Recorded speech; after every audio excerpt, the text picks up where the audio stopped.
नमस्कार साथियों। अभी तक हमने देखिए कूलाम का नियम पढ़ा है और पॉइंट चार्ज की वजह से इलेक्ट्रिक फील्ड पढ़ा है।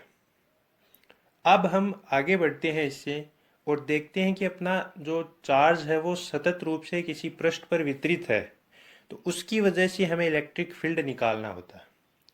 देखिए कूलाम के नियम से हम पॉइंट चार्ज की वजह से निकालते हैं। अब मान लीजिए कि किसी पृष्ठ पर सतत आवेश वितरण है, उस पर हम कूलाम का नियम लगाते हैं। तो पहले हम एक चार्ज के कारण इलेक्ट्रिक फील्ड निकालेंगे, फिर उस चार्ज के कारण जो इलेक्ट्रिक फील्ड आया है उसको लेकर के उस संपूर्ण जो पृष्ठ है अपना जिसके लिए हमें इलेक्ट्रिक फील्ड निकालना है, उसके लिए हम उसकी बाउंड्री कंडीशंस में उसका समाकलन करके इलेक्ट्रिक फील्ड निकालेंगे। तो देखिए ये कभी कभी ये कैलकुलेशन है वो काफ़ी कॉम्प्लिकेटेड हो जाती है। इतना आसानी से हम कूलाम के नियम से इतना तिगड़म लगा करके इलेक्ट्रिक फील्ड आसानी से नहीं निकाल सकते। तो उसको काफ़ी आसान करने के लिए इलेक्ट्रोस्टैटिक्स में एक नियम आया जिसे बोलते हैं गाउस का नियम। तो गाउस का नियम है वो सतत आवेश वितरण के लिए इलेक्ट्रिक फील्ड का मान है वो काफ़ी सरल तरीके से डिस्क्राइब कर देता है। तो अब देखिए गाउस के नियम पर चलने से पहले गाउस के नियम का जो एक इम्पोर्टेंट टर्म है जो कि आज का अपना टॉपिक है इलेक्ट्रिक फ्लक्स, उसको समझना बहुत ज़रूरी है। तो चलिए शुरू करते हैं आज का अपना टॉपिक इलेक्ट्रिक फ्लक्स। तो देखिए हम पहले एक सामान्य अवस्था में इलेक्ट्रिक फ्लक्स देखते हैं। सामान्य अवस्था क्या है कि विद्युत क्षेत्र है वो भी अपना एक समान है और जो हमने क्षेत्रफल अवयव लिया है ये वाला, ये क्या है, समतल है। तो इस डायग्राम में देखिए पहले बात करते हैं कि एक समान विद्युत क्षेत्र, एक समान विद्युत क्षेत्र को दर्शाया जाता है कि जो विद्युत क्षेत्र रेखाएं हैं उनके बीच की दूरी समान हो और वे परस्पर समांतर हो।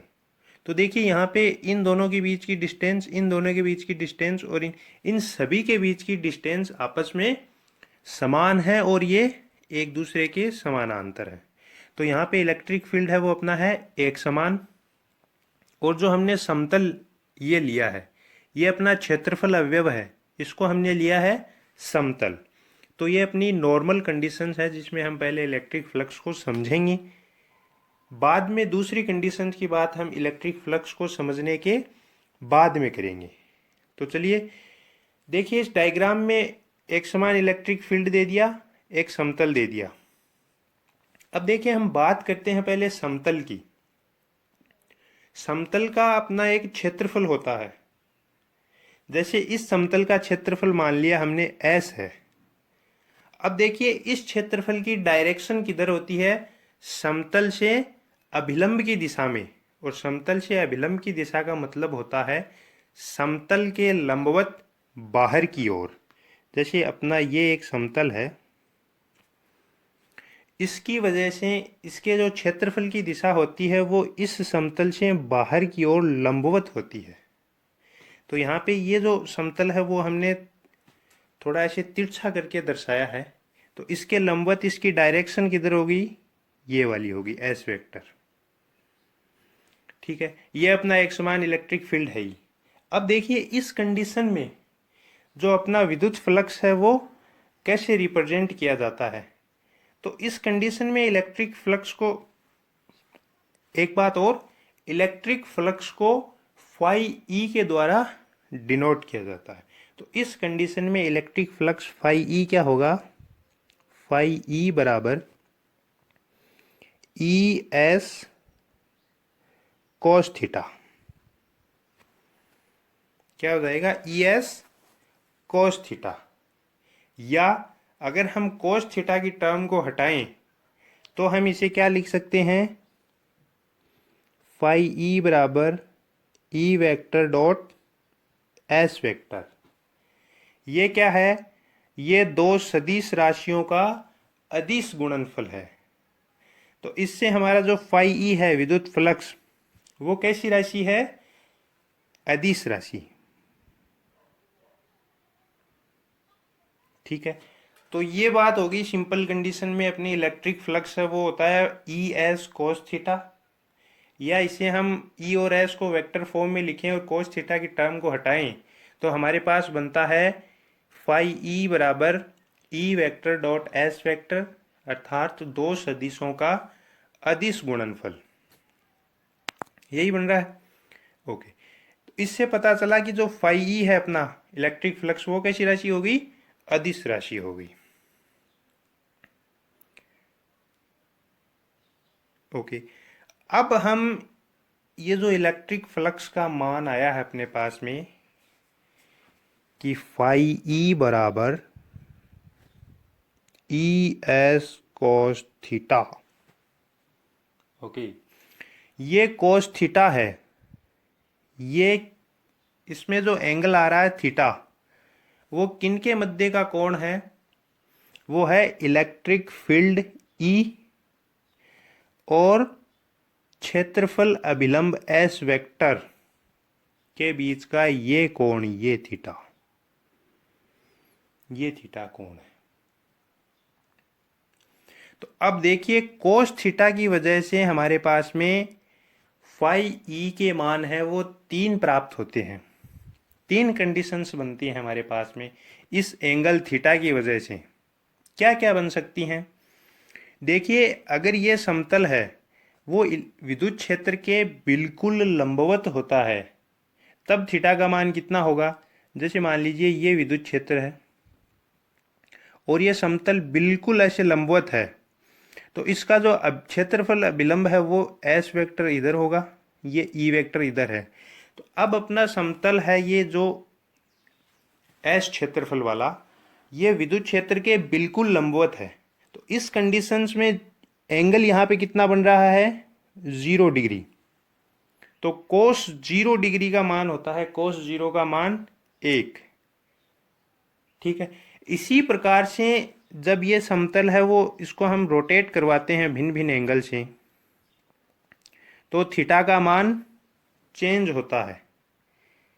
जैसे मान लीजिए अगली कंडीशन में हमने इसको ऐसे रोटेट करवा दिया इलेक्ट्रिक फ्लक्स में, यहाँ पे इस पोजीशन में हमने इसको रख दिया, तो अब जो एंगल बन रहा है वो कितना बन रहा है, क्षेत्रफल अभिलंब की दिशा हो गई एस वेक्टर इधर, तो एंगल कितना बना, ये अपना ई वेक्टर है इधर, तो एंगल थीटा ये बना।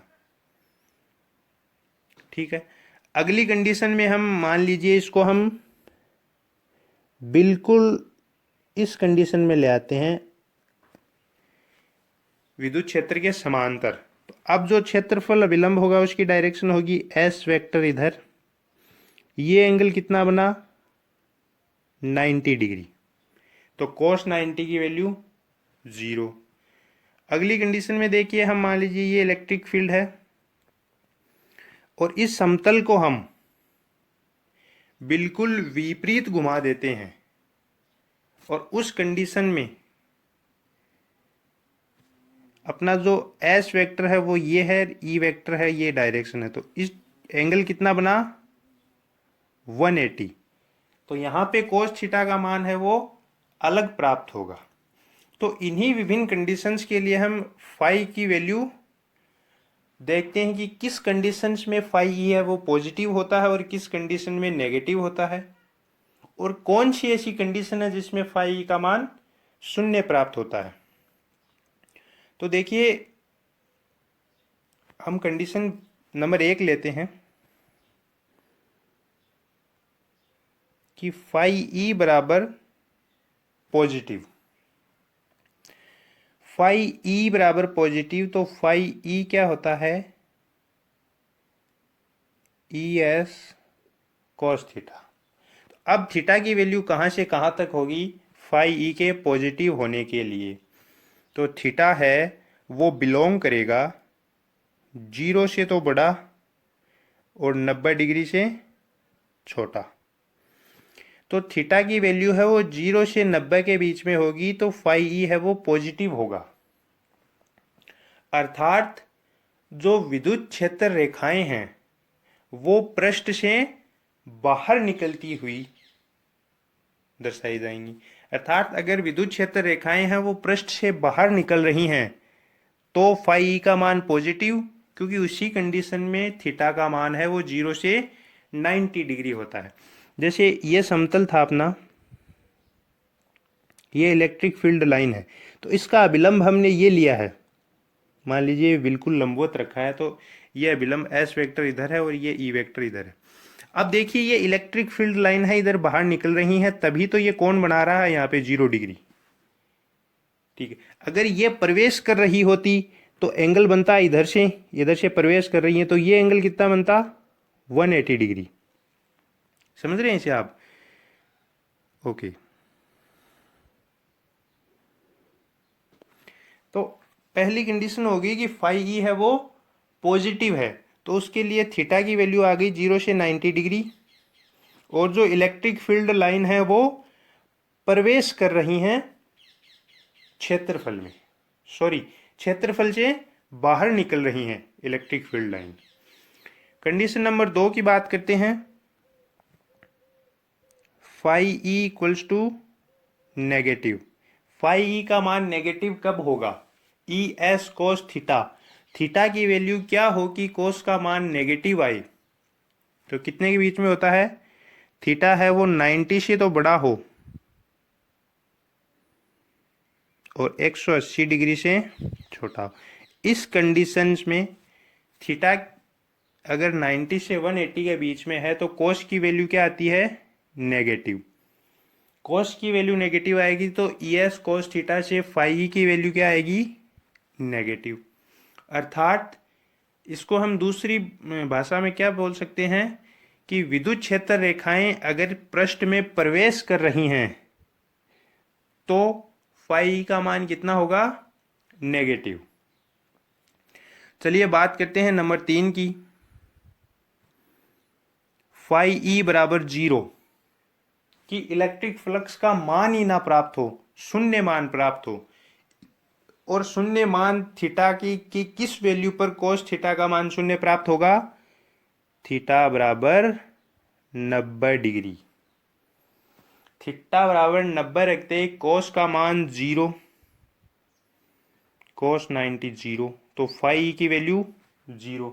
अर्थात अगर विद्युत क्षेत्र ये है अपना, इसमें ये समतल रख दिया हमने, ये इस विद्युत क्षेत्र के बिल्कुल समानांतर है, तो इसका जो क्षेत्रफल अभिलंब है वो ये हो गया। ये एंगल कितना बना भाई? 90 डिग्री, 90 डिग्री बन गया। तो थीटा का मान 90 रखते ही फाई की वैल्यू 0, अर्थात जो अपना क्षेत्रफल अवयव है वो हमने विद्युत क्षेत्र के बिल्कुल समानांतर रखा है।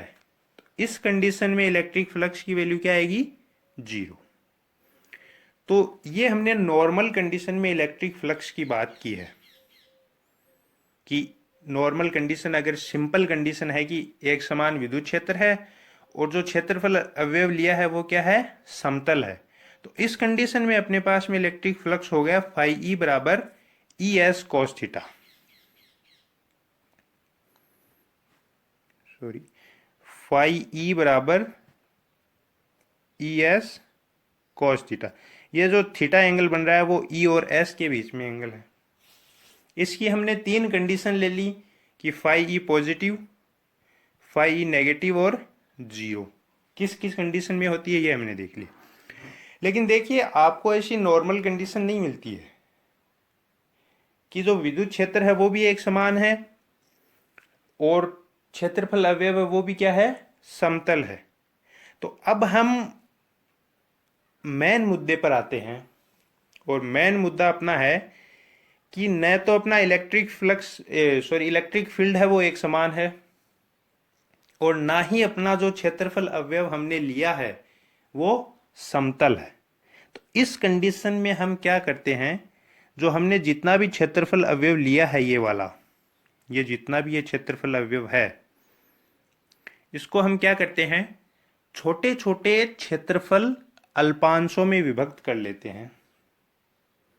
जैसे मान लीजिए हमने इसको n क्षेत्रफल अल्पांशों में बांट लिया, इस पूरे को, ठीक है। अब ये क्षेत्रफल जो अल्पांश है वो क्या है, बहुत ही छोटे हैं। जब क्षेत्रफल अल्पांश को हम बहुत छोटा ले लेते हैं तो उस कंडीशन में वह क्या हो जाता है, उसको हम दो कंडीशन मान लेते हैं। बहुत छोटा क्षेत्रफल अल्पांश है, जैसे इसकी बात की, ये बहुत ही छोटा लिया है, तो हम इसको पहली बात तो क्या मान लेते हैं कि ये समतल है, और दूसरी बात कि ये बहुत छोटा है तो इस पर विद्युत क्षेत्र क्या होगा, ई होगा, वो एक समान होगा। दोनों कंडीशन मान ली।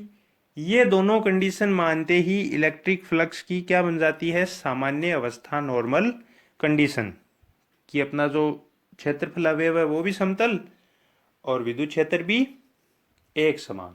तो अब हम पहले इस अवयव के लिए इलेक्ट्रिक फ्लक्स की वैल्यू निकाल लेते हैं। कितनी हो जाएगी, ये डेल फाई ई,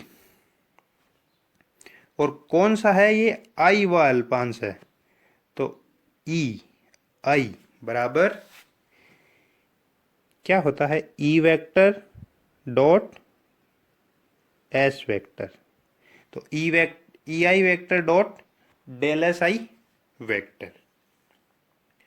अब देखिए इस अल्पांश के लिए हमने ये इलेक्ट्रिक फ्लक्स की वैल्यू निकाल ली।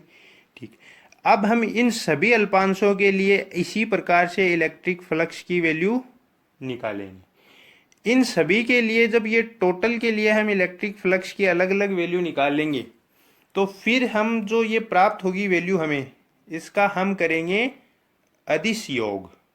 इन सभी अल्पांशों के कारण जो इलेक्ट्रिक फ्लक्स की वैल्यू आई हैं उन सभी को हम जोड़ देंगे और वो योग क्या होगा, अदिश योग। तो उससे हमें इस टोटल सरफेस की वजह से इलेक्ट्रिक फ्लक्स की वैल्यू प्राप्त हो जाएगी। तो अब यहाँ पे हम योग संकारक कौन सा काम में लेते हैं, समेसन। तो इसका अदिश योग कीजिए आप, तो टोटल सरफेस की बात करें तो फाई ई, अदिश योग कर रहे हैं, योग संकारक है अपना समेसन, तो summation E I vector dot del S I vector, मतलब सभी अल्पांशों का हमने अदिश योग कर लिया यहाँ पे। अब देखिए हमने शुरू में कहा था कि ये जो अपना क्षेत्रफल अल्पांश है वो क्या है, बहुत ही सूक्ष्म है, बहुत ही अल्प है। अल्प का मतलब होता है कि del S vector tends to zero, मतलब लगभग शून्य के बराबर है। तो इस कंडीशन में देखिए जो हमने योग संक्रिया लिया है समेसन, इसे हम समाकलन से प्रतिस्थापित कर देते हैं, इंटीग्रेशन से। तो इस कंडीशन में फाई की वैल्यू क्या बनेगी, फाई ई बराबर integration of E vector dot D S vector. देखिए जब समेसन को हम इंटीग्रेशन में प्रतिस्थापित करते हैं तो समाकलन की कंडीशन होती है कि अगर आपके पास में डेल संकारक के साथ कोई राशि आ रही है तो उसको ds बहुत ही छोटा मान के लिखा जाता है। तो यहाँ पे अपने पास में बन गया E dot D S vector. अब देखिए जो हमने ये कंडीशन ली है ये पृष्ठ की या क्षेत्रफल की, वो क्या है, बंद पृष्ठ है। अरे बंद पृष्ठ में से ही तो विद्युत क्षेत्र रेखाएं निकलेंगी। तो बंद पृष्ठ के लिए जो समाकलन है उसको निरूपित किया जाता है, ये जो समाकलन का चिन्ह है इसके ऊपर ऐसे एक बंद पृष्ठ बना दिया जाता है।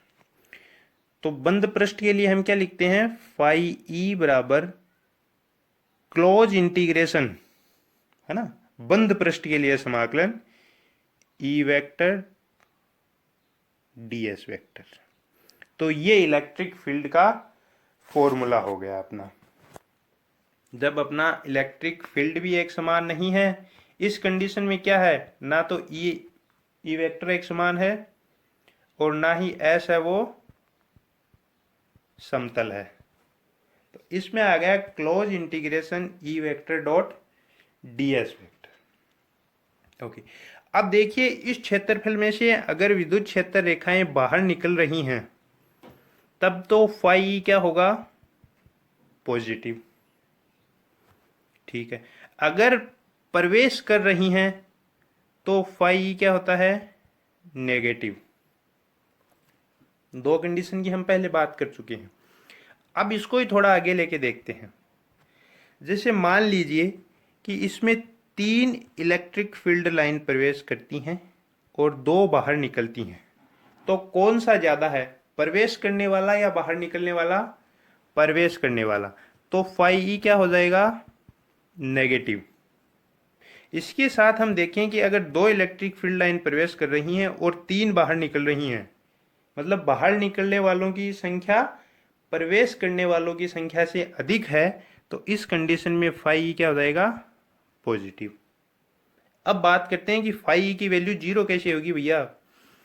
तो यहां से 2 इलेक्ट्रिक फील्ड लाइन प्रवेश करती हैं और 2 ही बाहर निकल जाती हैं, तो अंदर क्या बचा? कुछ नहीं बचा। जो अंदर गया वो बाहर आ गया, तो फाई ई की वैल्यू 0 हो गई अपनी। तीनों कंडीशन की बात हो गई कि फाई पॉजिटिव, नेगेटिव और शून्य। अब देखिए हम इसकी बात करते हैं कि इसकी यूनिट और डायमेंशन क्या होती है। तो फाई का फॉर्मूला अपने पास में होता है E vector dot S vector. तो इसकी यूनिट क्या हो जाएगी?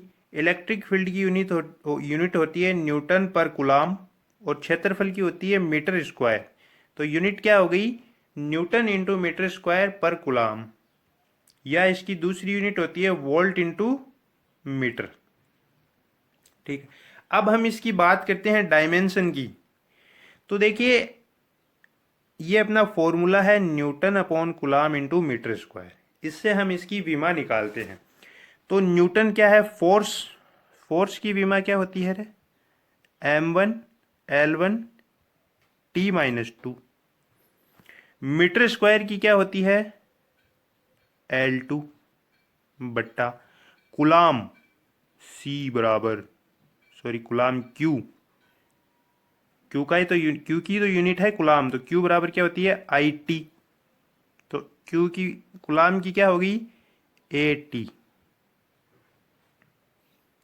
यही हुआ। अब देखिए इस at को आप ऊपर ले जाइए तो अपने पास में क्या बन जाएगा? ये m1 ऐसे का ऐसा m1, l1 यहाँ पे और l2 यहाँ पे, तो ये क्या बना? l3। t को ऊपर ले जाएंगे तो t-1 और यहाँ पे t-2, तो t-3 और a-1। ये डायमेंशन हो गई इलेक्ट्रिक फ्लक्स की। ओके, तो ये बात होगी इसकी यूनिट की और डायमेंशन की।